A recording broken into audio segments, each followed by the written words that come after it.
Welcome to Think Out, the monthly debate series of the Institute of Science and Technology of Humanity at Nanyang Technological University, Singapore.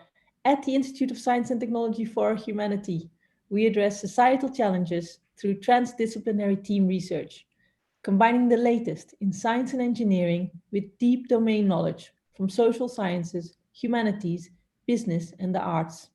In each Think Out, two of our institute's leading researchers, both from different disciplinary backgrounds, will debate an important question that the world is facing today. In a Think Out, we aim to dive deep into a complex issue, have fun, and engage you, the audience, in this friendly battle between leading thinkers. Today, we address the question on how should we best respond to the problem of a warming planet. My name is Vanessa Evers, and together with my colleague Helen Stevens, we will moderate this debate. So over to you, Helen, to introduce the research fellows for today's debate. Thank you very much, Vanessa. Welcome, everyone. Before I introduce the speakers for today, the debaters for today, I wanted to introduce the poll question. So we do a poll question at the start and end of every debate. And if we could, so hopefully you can see that that's popped up right now. And the poll, the kind of provocative statement that we've got for you today is, it's already too late to address climate change. So our efforts should be focused on adapting to a warmer world. So if you can just have a think about that, and we're going to put it up at the end again. So let me introduce the two guests that we have for you today. First is Sunny Rosenthal. Sunny is a professor at the Kim Wee School for Communication and Information. He earned his PhD in advertising from the University of Texas at Austin and his MA in communications from Washington State University. His research explores several domains, including science communication, environmental psychology, online learning, communications research methodology. He's primarily interested in studying communication processes in environmental sustainability, with specific interests in climate change, energy conservation, and recycling. So obviously relevant to what we're going to talk about today. And his latest projects include a range of environmental related studies, especially in Singapore, including reducing litter through group competition, energy saving behavioral changes for building occupants in the tropics, and using social comparison to promote energy and water efficiency in Singapore. And he's published widely on these topics. I'd also this time like to introduce Pareen Hamel. Pareen is a Nanyang Assistant Professor at the Asian School for the Environment here at NTU. Her research aims to illuminate the relationships between people and nature to promote nature-based solutions in urban planning decisions. She studies various services provided by natural infrastructure in urban and rural environments, with a particular interest in hydrologic services. Pareen has extensive experience in urban ecosystem services modeling and has led the development of several open source models that support management decisions. Prior to NTU, she was a senior scientist at the Natural Capital Project at Stanford and founded something called the Co-Risk Labs, which promotes collaborative practices around climate and disaster risk. Her latest projects include an NRF fellowship called Creating Resilient and Inclusive Cities in the Asia Pacific. So I'm sure you'll agree with me that these are both going to be fascinating people to hear from with regards to this topic that we have today about how to respond to climate change. So how we're going to run this is both of the speakers are going to introduce their work and their kind of positions very briefly in about 5 minutes each. I'm going to call on Sunny just in a minute to go first. And then we're going to open it up first with some questions from myself and Vanessa, and then open it up more widely to audience participation. So please, already as the speakers are speaking, you can use the Q&A function to post any questions that you might have, and we will ask them verbally to the speakers. So you can begin to do that when you like. One other note is that I want to preface this by saying that we're trying to create a kind of debate here, a kind of fun session in which we can kind of express, and we ask our presenters to express their opinions as forthrightly as possible. So in some cases that may mean they, take a position basically for the purposes of the debate. So it may not always reflect exactly the position that they might take in their scholarly work, for example. So just remain aware of that. They play a kind of devil's advocate potentially in some circumstances. So without further ado, let me hand over to Sunny, who's, I believe, going to share some slides. And I think we'll close the poll at this time. All right, thank you so much, Vanessa and Hallam, for organizing this. Hallam, thank you for the nice introduction. You make me look better than I could make myself look, so thank you for that. Hopefully, I can live up to everyone's expectations about my domain expertise. I'm going to share my slides right now.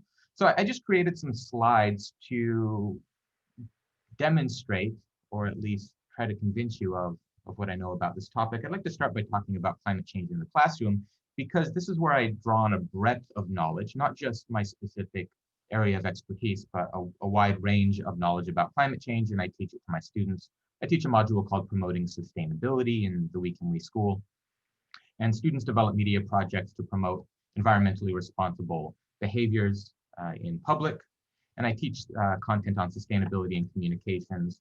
For example, I teach about the circular economy, how economic circularization can reduce demands on nature. I also explore some more technical topics like the radiation transmission and absorption by the atmosphere as a way to explain one of the main mechanisms of climate change and global warming. So I do have a little bit of technical background knowledge, but I don't research this. This is just stuff that I've read.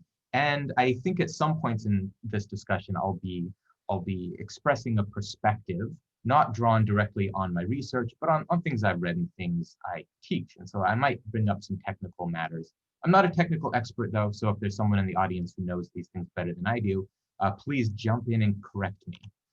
All right, so here's what I research. I study environmental and science communication broadly. I've done a number of studies focusing quite specifically on climate change, looking at knowledge formation, information seeking, the influence of narratives, public opinion, segmentation of public based on their opinion, and then how public opinion influences support for government spending. I've created one-sentence summaries of these studies. So in the first study, we found that the variety of media sources people use is related to their knowledge about global warming. In another study, we found that knowledge, or I should say perceived deficit of knowledge, predicts information seeking about climate change. Very recently, I did a study looking at how media messages can influence public opinion, and when climate change denying messages are embedded in narratives, it can lead public toward accepting those messages. And so these studies are about media use and media effects. And then the other three studies look more at public opinion, so how context and experience influence beliefs. In one of the early studies on this, we found that although more than 90% of Singaporeans agree climate change is happening, they were roughly split between it being human-caused versus a natural phenomenon. We've conducted segmentation studies looking at different opinion factions, how the public can be separated into homogeneous subgroups based on what they believe about climate change. And then I've done some research looking at how people's opinion toward things like geoengineering influences their support for government spending on geoengineering. I'm going to talk briefly about this one study. I did this with colleagues in the We Kim We School. I believe at least Ben Dettenber is watching this right now. So hello, Ben, thanks for joining. We conducted a segmentation study looking at data from an online survey of over 1,000 Singaporeans. We measured their attitudes, knowledge, and perceptions of climate change. And then we tested a segmentation model based on one that was developed in the United States. In the United States, the public was segmented into these 6 segments: alarmed, concerned, cautious, disengaged, doubtful, and dismissive. I'm not going to describe these segments. I think they're fairly self-descriptive, but we found that model didn't work very well in the Singapore context because just about everyone in Singapore agrees climate change is happening. We found these 3 segments. So there's the concerned, who believe climate change is happening and it's worrisome.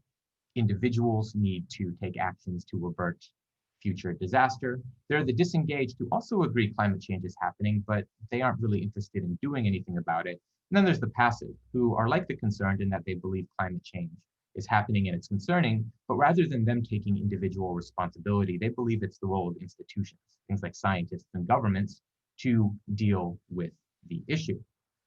And I think this study is especially relevant because it pertains to the topic we'll be discussing today. The concerned and passive segments want to take action. The dismissive segment doesn't think action is necessary. But then the concerned and passive segments differ in who they think is responsible. Is it individuals? Is it groups of consumers? Or is it the government? So this relates to something else I teach. So in contrast to the circular economic model, there's this linear take, make, use, dispose model, which creates all kinds of negative externalities for the environment. I talk about the role of government in creating regulations, taxes, and subsidies to address the negative externalities related to consumption. But I also talk about the role of civil society, so groups of consumers, non-governmental organizations. This is another source of influence. So if consumers and businesses individually aren't going to do what it takes, what is the role of government? What is the role of concerned citizens and non-governmental organizations? So that was my slide deck. That gives you a quick background about what I know, some areas of climate change that I address in my teaching, and then some things that I've specifically researched. And hopefully I've drawn some relevant links to what we'll be discussing today. That's it for me.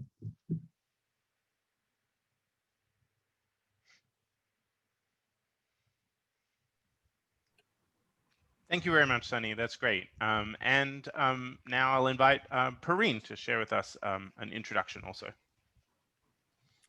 Great. Thank you, Helen. Thank you, Vanessa and Sunny, for this first introduction. So I'm going to use my 5 minutes or so to argue that it's definitely not too late. I think that's my side of the debate, and that one action we can take right now is to invest in nature. That's probably one of the safest, not the only way, but one of the safest things to do to address climate change. So I'm going to try and argue that first it makes sense. That's my first point. Second, that working with nature also means working with people. That's my second point. And the third point is that working with nature and investing in nature also means that we need to stop thinking linearly. So I'm going to try and explain that. Let me share a few slides as well, just to keep you entertained. There. Can you guys see my screen correctly? Yes, all right.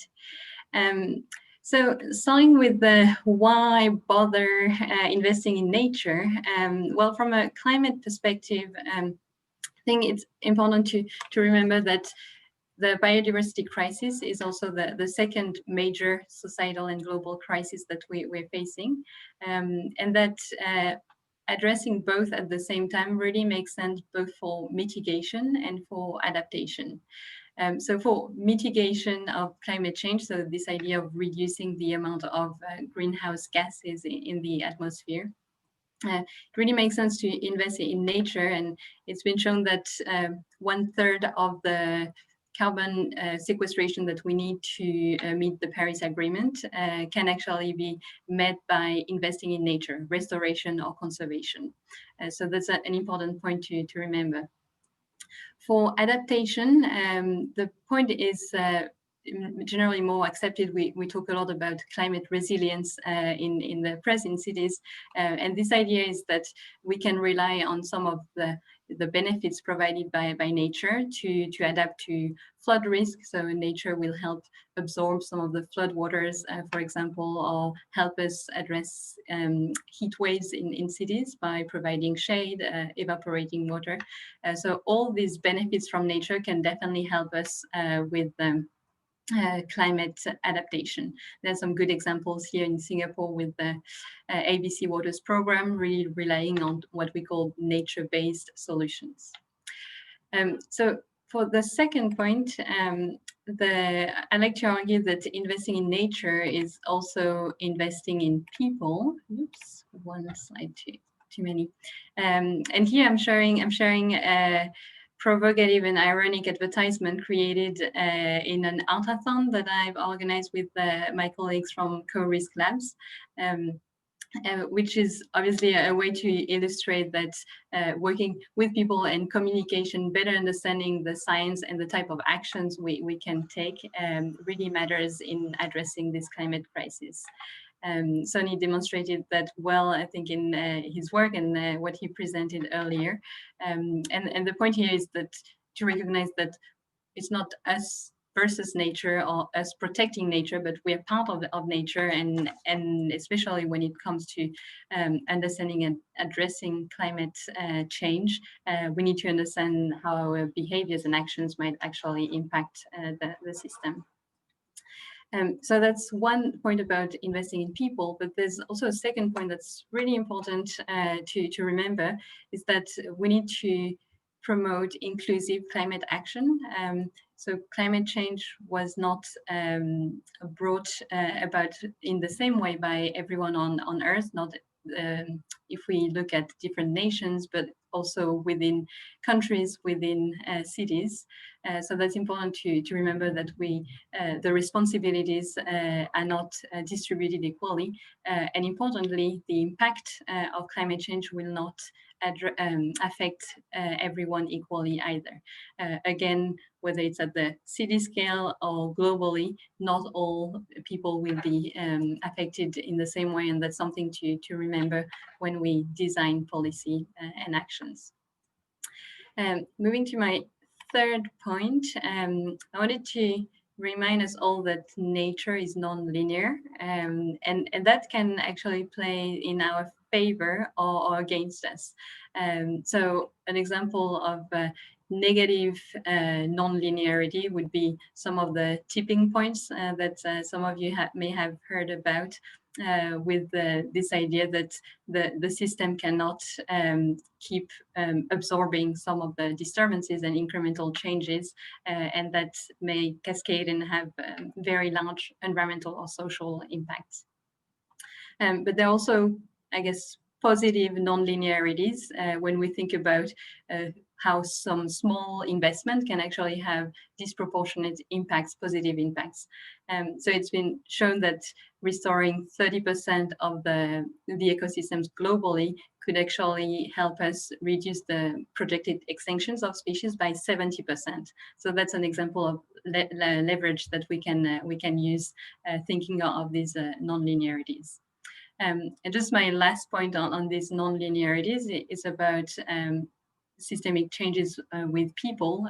Again, this idea that small positive signals that we see around the world in the civil society, in the private sector, that are slowly but surely going to change the system. So we need to encourage these actions. No action is too small, and that's a way for us as a society to kind of change the regime that we are in, if we talk about the system, and change the way we eat, we work, we live, to promote a more climate neutral and nature positive society.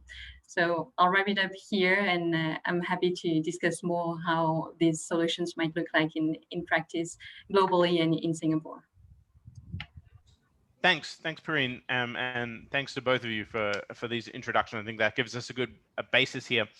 Again, I want to take this opportunity just to remind everyone, please post not only comments, we're also happy to address or try to address any questions or comments that you have, or any feedback you have for us, or follow up on the questions if we're not responding to them.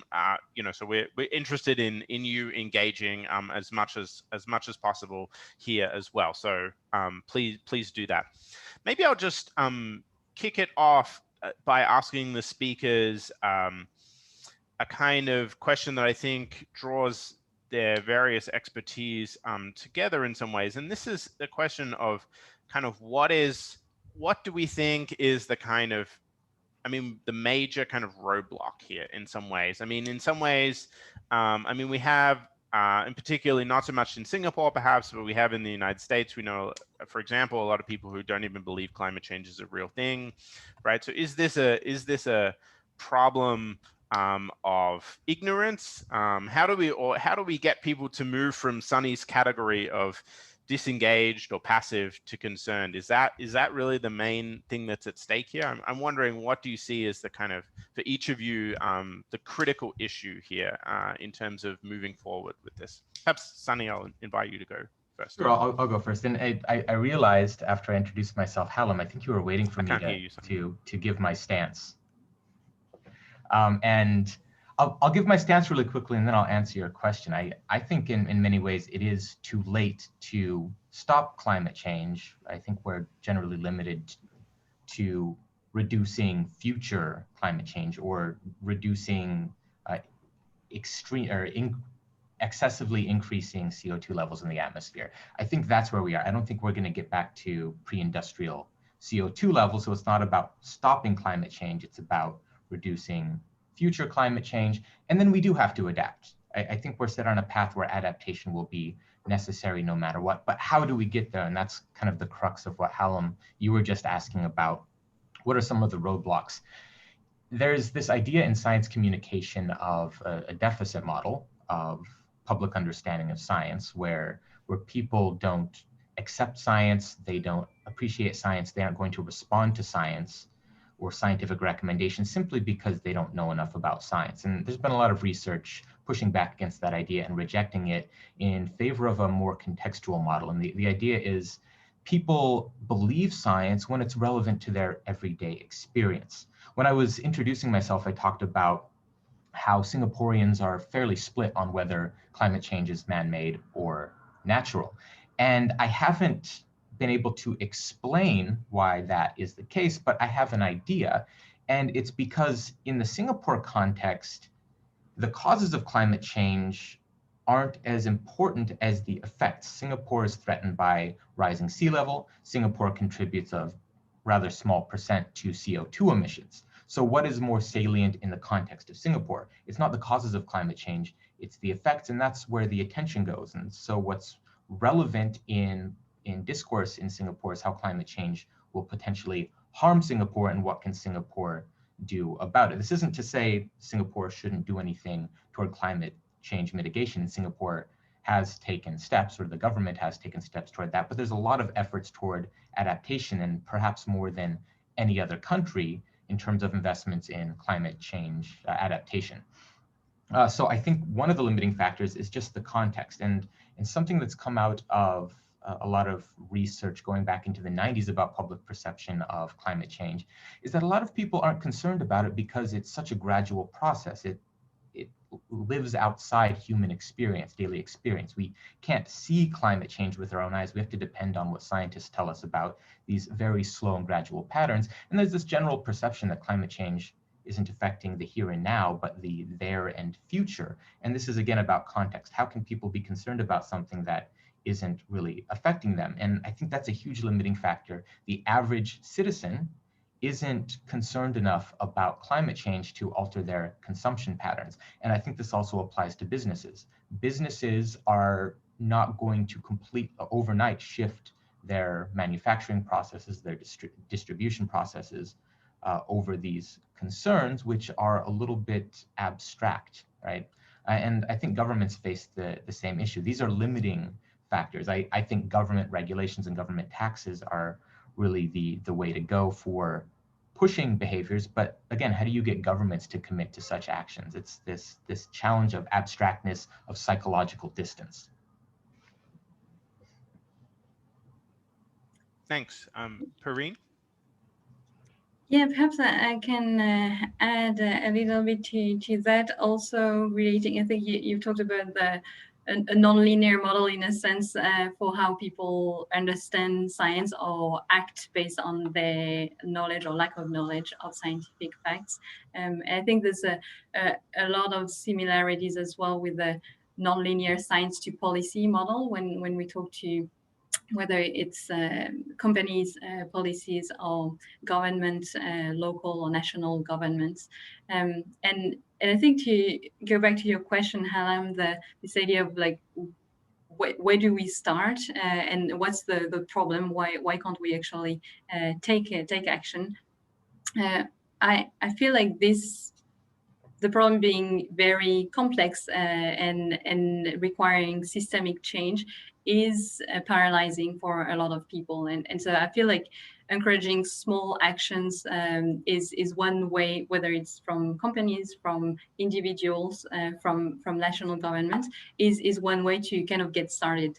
If I can give an example in the space of environmental conservation where I work, this idea of investing in nature-based solutions is kind of a no-brainer. Everyone loves pandas and taking a walk in a park. It's not a very controversial issue. And on the science side, we know a lot already about what it can do for people, for cities, for climate. But even in these, in a number of workshops and on the international agenda, I feel like people are not sure about where to start. I was participating a couple of weeks ago in a workshop on science-based targets for nature, led by the Global Common Alliance. And the whole point was to help people get started and help cities get started with this journey. And I feel like there's no shortage of guidance documents on how to take these steps, but it's still for a given city, a given individual who may be the sustainability officer at the city level in a company. It's still a little paralyzing to know that everything is connected and we're not sure about all the implications of a given action. So yeah, I feel like the things are changing, but encouraging this and not criticizing small actions is also an important part of recognizing that we all need to move forward together, and that there's probably no perfect solution, but that together we can try and address this and take action now. Great. Helen, shall I take a few from the audience that have come in? Yeah, sounds great. So there's one question by Pavel Adamek. Pavel, if you want to tell us a little bit more about your affiliation and stuff, please add it to the Q&A so we can introduce you a little better. So the question is whether the mainstream media, and Pavel mentions the USA and European Union specifically, but I'm guessing his question is not limited to those areas. How have the mainstream media been reporting on climate change in a way that represents either business interests or public interests? What's your opinion on that? I guess I'll weigh in on this a bit. I'm a media expert, at least in name. So mainstream media, I think it's difficult to identify whether the mainstream media are primarily public interested or interested in not upsetting the advertisers who support their media outlet, and then also well, I guess this goes down to business interests, the interests of the news outlet itself. Sometimes you'll see sensational headlines that misrepresent the issue to draw in readers' attentions, right? So yeah, I think in many ways the mainstream media don't represent these issues perfectly, but in the end, I don't think they're disinterested in public interest. And I think the serious news organizations really do care about public interest. They build their practices on solid principles in ethical journalism. So that's the foundation. And then they have to contend with business interests and making profits. So there is a delicate balance there. But I think in general, the way the mainstream media report about these issues does serve the public. And then we fall back to, what does the public do with that information? How do they react? And where do echo chambers form? So different media outlets have slightly different perspectives on the issue of climate change. Even within the mainstream media, you can see some lean more toward a conservative view that we shouldn't be engaged in draconian measures to restrict business activities that have large CO2 emissions. On the other end of the spectrum, within the mainstream media, there's more of the view that we need to take urgent action now. And both of these can be valid perspectives depending on the context of the audience and the context of the editors. And again, I don't think it's about satisfying specific business needs, but it's about speaking to an audience. And so it's hard to disentangle this. There isn't a mainstream media, it's the mainstream media, which in and of itself contains a diversity of views. And then of course you get to the fringe media where there might be even more interesting views on these issues. But that's a tough question to answer. I believe the mainstream media play an important role in making these issues a part of people's experience. The media are often described as a way of experiencing these environmental issues vicariously. So I think they do play an important role and they can serve public interests. Great. Perrine, you might want to also reflect on this, like what is mainstream media? I mean, we've now said mainstream media. For a lot of people nowadays, mainstream media is whatever is on Facebook or Twitter. And also, what could be the role of a scientist? So I think, Sunny, you explained really well, look, this is how the influence goes, then it matters what the public does with that. But there's, I don't know, I think every scientist scholar has had this kind of discussion with the media. Is this interesting enough? When are these findings interesting? When are they in the public interest? And some of us are a little bit better at convincing the media than others. So what could be an active role of a scientist in this? Yeah, I can take that. That's a really important point. I was thinking about the serious news organization that Sonny mentioned, and I guess we all have a different definition of what this might be. But I definitely agree that it's also our responsibility to seek information and get information from sources that we trust. And so that's as a citizen, as a scientist and researcher, I feel like that's also our responsibility to understand where people get their information and make sure that we do some outreach, for lack of a better word, and try and send our messages where we feel like they'll have the biggest impact. There are many ways to do that. Perhaps NISTH is an example of new channels of information for NTU at very different levels. There are some great examples, and I guess we should not shy away from making our voices heard in a society that is definitely overwhelmed by information. There's definitely a lot of noise, and so finding ways to get some clear messages where we feel they'll have an impact is part of my role, at least. That's what I think. Mm-hmm. So Hallam, I see a question by Ian Dixon that is specifically contextualized around Australia. So I really think you should take this one.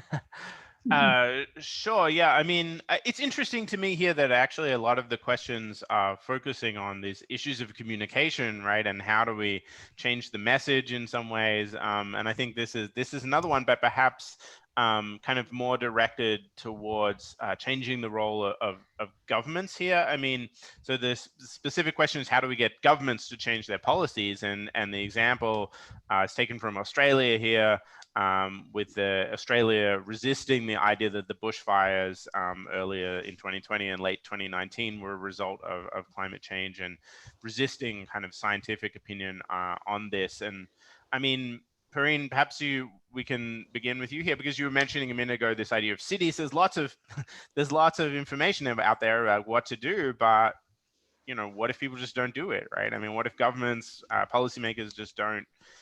So I guess, yeah, I mean, how do you actually convince people to do this, or policy and government in particular? Yeah, that's a really good question that I'll start by not addressing, by emphasizing the role of local governments and the private sector, because a lot of the UN and international agreements have focused on national governments. And a lot of people realize that this is not the right scale for a lot of the action. The private sector and local governments, so cities, have actually more leverage to work and have an impact. We've seen that in the US with the US withdrawing from the Paris Agreement, but then a lot of mayors actually taking some leadership and increasing their they work towards climate action. So that's a good example in the US. There are some examples in Australia as well. And that's why these new science-based targets that I was mentioning actually focus on both businesses as well as local governments. Then I guess the question about national government that do have, especially here in Singapore, where some of these layers actually overlap, they do have a role to play. We're back to good outreach and engagement involvement within some of these spheres, which is probably easier to do here in Singapore, as we are a small island nation, and relatively easier to get your voice heard at the national level. Thanks, and perhaps Sunny, I mean, this is, I mean, I know that your opinion is that it's really now seems to be up to governments to do something about this, but I guess what if governments don't? What if governments are not doing something about it? So governments are kind of like the mainstream media in that they want to appease their constituents or audiences. They aren't going to deviate too much from what is expected of them in their role. And so the public does play an important role, just as public interests can change over time, and the media may react to that by reporting on issues differently. When public opinion about climate change and how to deal with it shifts, governments will generally respond accordingly, at least in properly running democracies. The government policy will respond to what the public thinks is important, at least to some degree. So the public does play an important role. And this, when I was introducing myself, I talked about the role of civil society. So these are groups of concerned citizens who want to see changes about something they're concerned about that reflect a common set of values. And often we see this civil society in the form of non-governmental organizations. Non-governmental organizations and concerned groups of citizens can put pressure on governments, or at least explain to governments what are issues concerning citizens that need to be addressed with policy measures. So there's an important role that citizens play for creating this type of pressure, or at least demonstrating to the government that certain policy approaches will have traction publicly and will be an appropriate approach to not upset the public. So yeah, there's that aspect. I also want to comment on something Prem was talking about with local governments, and this goes back to my comment about contextualization. So certain policy measures really policy measures are best applied in narrow situations. One policy measure can't be a blanket solution to the entire world. And so policies need to be developed locally, but the more local you make these policies and the more local control there is, that creates a greater need for coordination. So this is another limitation of governments. Governments need public support, but then also when we take this more local approach, which I think is the right approach, it becomes more challenging to coordinate efforts when this is, after all, a global issue. So Sunny, you're saying that as soon as the public gets a strong opinion, then most of the times governments will respond. But it also sometimes comes across as not that way at all, right? I mean, young generations have been angry for so long and no one's ever listened. And there's a huge lobby from all sorts of industries and all sorts of diplomatic reasons, international power reasons why X, Y, Z is not possible. And I mean, we're all talking super calmly about this now, but there's a lot of anger out there. There are a whole lot of kids who are just, losing it because we're all doing nothing. And you mentioned democratic countries, if they're properly run, they should respond. But a lot of democratic countries, are there for, the government's there for 4 years. It's not really in their horizon. Also, they might be chosen because of more populist issues rather than these issues. What about this tension between the anger of the people and the seemingly complacency of the government responses? Yeah, so like what I'm talking about is kind of an ideal, and I'm really talking about what are some sources of pressure to create change. I go back to my idea that it is too late, and I don't think humanity is going to do what is necessary. All of humanity, you see isolated instances where there is positive change in the direction we need to go. But I think collectively, we aren't going to take the change that is needed until we're dealing with these drastic effects of climate change. And really, that's going to be what creates change. I think any proactive preventive measures are not going to gain enough traction to sway individual governments and to lead to the global coordination that's necessary. So I'm talking about ideals, but in reality, I'm quite pessimistic about what humans are able to do. I don't think humans are going to go extinct, but I think we're going to face some serious challenges in the future that we're only going to address in retrospect. We're very reactive, and I don't study this aspect of human psychology, but I think it's pretty well established. Humans tend to be more reactive than proactive, and often we don't do what is needed until we see the harms of not having acted in the first place. So I didn't really answer your question, but I think I qualified my previous statement. Yeah, and this also leads to a question by Praman Rajalingam. Pareen, maybe you can pull that into your response, where people may just not know what to do. I mean, even if people are totally convinced about climate change, totally convinced about that it needs to be countered, there are fractions that feel very differently about how radical the solutions should be and what the roles are of the different parts of the publication. And the question by Praman Rajalingam is, could it be that also people don't quite know what to do because it's kind of unclear what to do? Yeah? Scientists have to communicate their findings with a degree of uncertainty. Do people understand that? Do they understand us when we try and inform the public? Yeah, really, really good point. I guess I'll make 2 points. First, how do we start taking action? The low-hanging fruits are probably the so-called win-win solutions. If it benefits people and helps with climate action, why not starting there? An example that I've worked on quite extensively is called water funds or payment for ecosystem services program. So the idea is for the private sector or local governments to put some money in a fund that is then used to, for example, restore or protect nature in the upper part of a watershed. And this means that we'll have more water and higher quality water downstream. So it's kind of a win-win. We protect nature, we incentivize farmers or invest in community projects upstream. And this has a direct benefit for the private sector or for water or hydroelectric plants downstream. So these are some of these win-win projects that the field of conservation, environmental conservation, is really trying to leverage, and as well in the field of finance, where a lot of these climate bonds are trying to, or impact investment are trying to promote these kind of projects.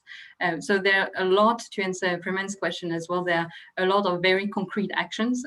This financial mechanism that I just described, the water fund, is one of them. But there's a series of these nature-based solutions that are now very established and that can really be implemented in many cities or many countries.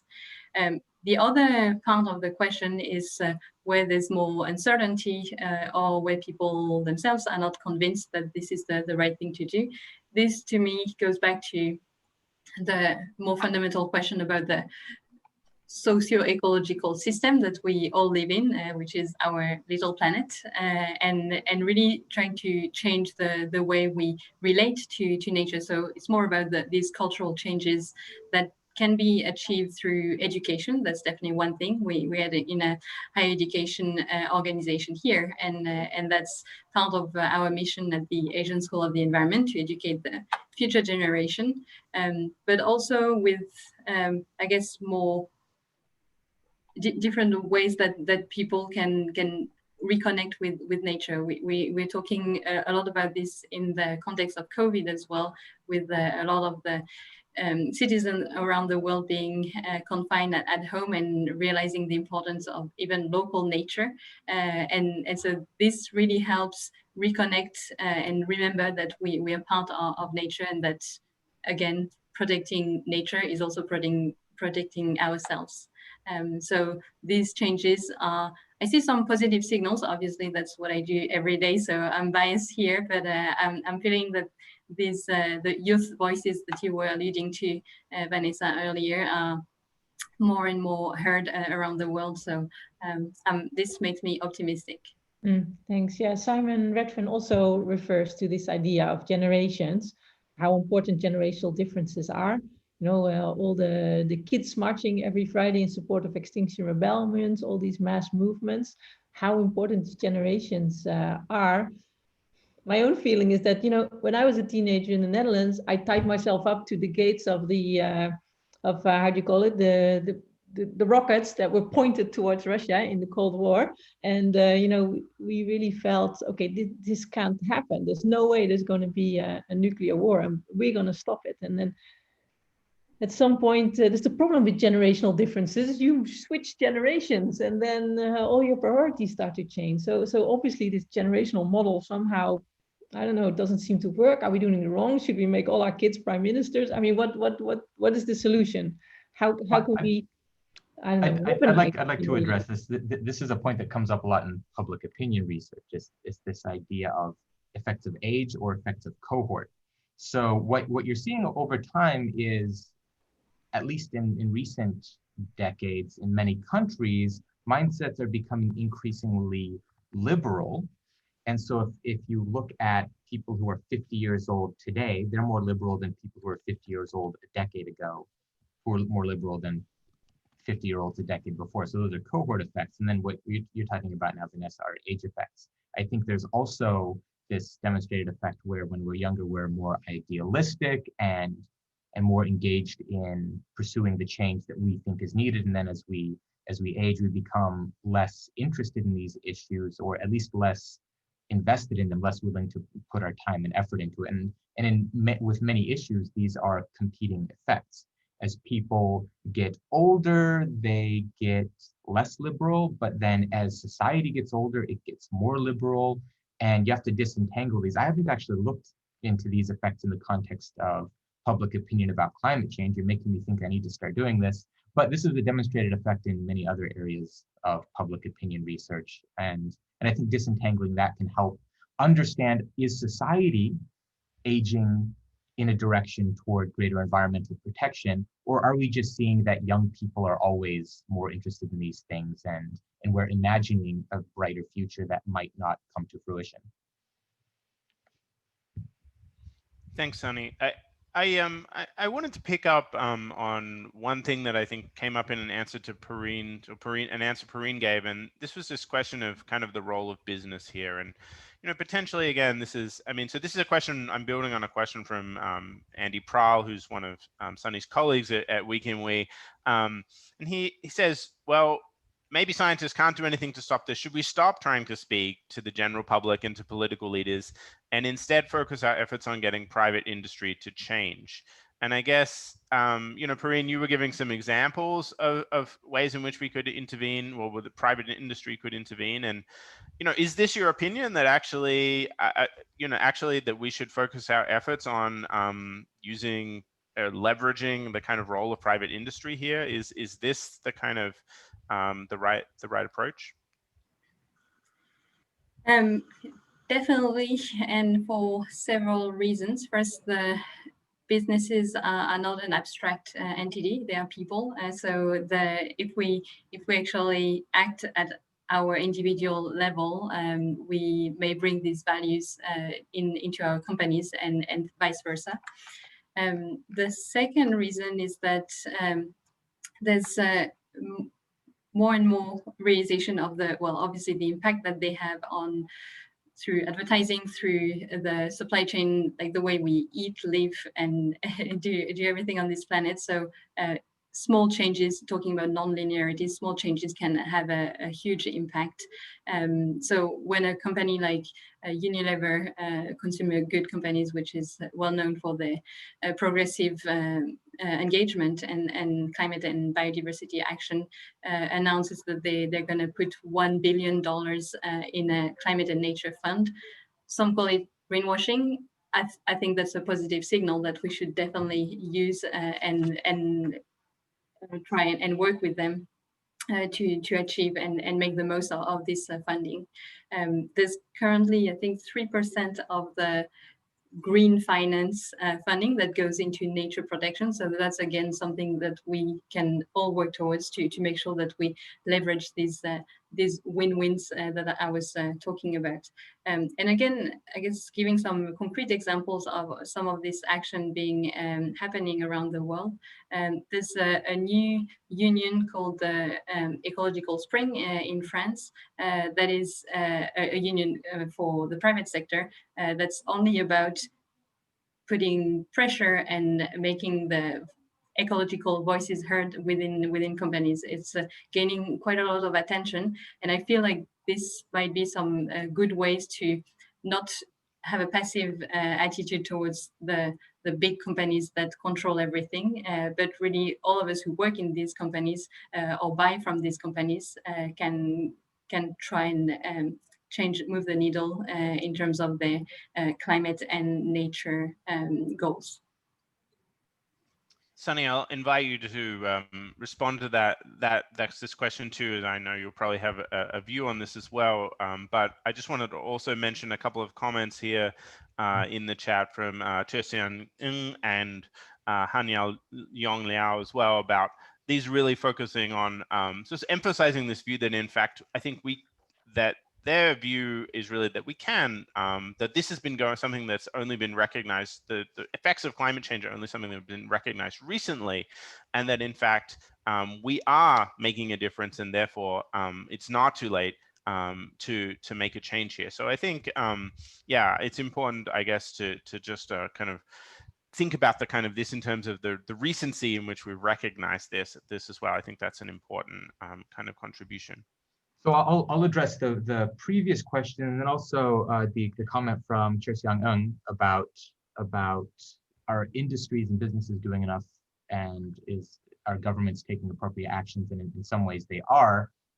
There's fairly recently the Resources Sustainability Act in Singapore, 2019, and as part of that act, a lot of initiatives have been rolled out to encourage environmentally responsible behaviors, extended producer responsibility, electronics take-back programs. And so this is one example in the Singapore context of government policies putting pressure on businesses to reduce their ecological footprint and to provide mechanisms for consumers to be more environmentally friendly. And that's one example. And I think Singapore is a prime place to develop such policies, because the government, for the most part, can just do it, and there aren't going to be these opinion factions that are pushing back and making a bunch of fuss about it. So this well-intentioned policy can be implemented, and hopefully down the road it does create the intended changes. So that's one side of the coin, and I think there are definitely some positive movements in that direction. In isolated instances, of course, we still need this global cooperation to make this a global solution. And then on the flip side of what businesses can do, there's also increasing adoption of corporate social responsibility. You look at sustainability reports that companies put out, and admittedly, a lot of it's probably greenwashing. They're calling established practices green because there's something ecologically friendly about it. Using less paper is environmentally friendly, but they do it really because it saves them money. But there is a lot of shift toward corporate social responsibility, and businesses do change some of their practices, either out of genuine concern or because they need to fill in some additional lines in their sustainability report. So there are definitely shifts that are from top down, governments creating pressure, and then from bottom up, satisfying consumer demand for more sustainable businesses, and businesses are creating change. Is that change enough to not just stop where we are? If we stop emitting CO2 now, there's still going to be climate change in the future. The CO2 emitted today doesn't lead to temperature increases today. There are delayed effects. It's called climate lag, right? So it's not about stopping emissions today. If we want to stop climate change, we have to reverse emissions. And I'm not sure we have what it takes to create that level of change. But anyone, feel free to disagree. Thanks, Sunny. So we're just really at the coming to the end here, and thank you again for this great discussion. But I wanted to perhaps we can open the poll, which is the same question that we had at the beginning, and our idea is to see if people's opinions have shifted here. But also, I just want to invite the participants to wrap up and give any kind of closing thoughts that they have. Especially I want to do that kind of around this very last question that came up, which was about what do they think we can do here at NTU as a community, sort of locally? How can we act locally in this case to address some of the questions? So perhaps Perrine, if you'd like to go first. Yeah, big question. Perhaps I'll use this opportunity to contextualize my answer to distinguish between three types of values, because I think Sonny said this using different words, but these are very important when we talk about taking action. What do you value? What motivates you to act? And in the work of socioecological systems that I'm doing, we distinguish between the intrinsic values of nature, like nature has a role to exist, and we need to protect this irrespective of us being here on this planet or not. The more instrumental values, which are some of the services that I was mentioning. And finally, the relational values, which is what our relation to nature, how we think it's important because of a sense of place, places that perhaps we used to go as a child that may be affected by climate change. And so I think this is a useful framework to think about why we may actually take action, and that can be applied to the NTU campus as well. So perhaps as an example of reconnecting with nature, encouraging people to spend more time in our beautiful Union Garden, which is obviously man-made, but also part of nature. There are some community gardens on campus as well. And then thinking about some of these intrinsic values of nature, reducing our impact through actions like thinking twice when we need to travel in the time when we can travel, and other actions that are similar to those that the businesses or individuals can take.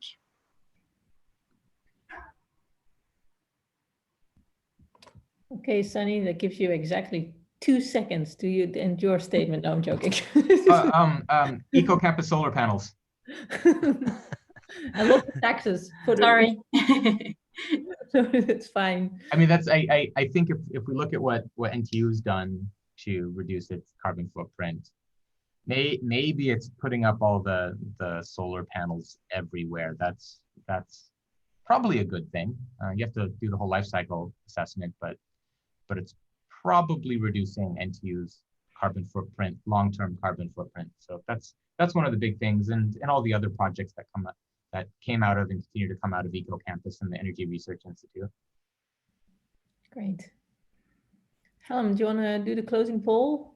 Sure. So seems like we haven't shifted people's opinion that much. I believe we've gone from, it's good to see people are optimistic. So about 70% of those of you in the audience disagreed with the proposition here. So they do not think that it's too late. And we've seemed to have made people slightly more pessimistic here, and it's shifted to 65%. But most people remain optimistic about the fact that it's not in fact too late to address climate change. So I hope that in fact the views of both of our debaters here have been enlightening for understanding this question. Pessimistic makes prepared, Helen. So that brings us to the end of this Think Out debate. So many thanks to Perrine Hamel, our environmental engineer of sustainable and inclusive cities, and Sunny Rosenthal, expert of environmental and science communication. Our very famous Think Out debate water bottle, the huge collector item, is coming your way. Audience, thank you so much for your participation. Please follow us on internet, Facebook, Twitter to learn more about this debate series and access the relevant research papers and information on both of today's speakers. You can join us for the next debate on the 21st of January, 2021 on the medical technology. It's with Joseph Carr, who is a medical doctor by training and an expert in digital transformation of health and healthcare, and May O. Lewin, who is an expert in health and strategic communication with a research interest in interactive digital media and health communication. So thank you so much. Thank you to both our fellows today for this wonderful debate, and we hope to see you all again in our next debate. Thanks for the invite. Thanks for joining.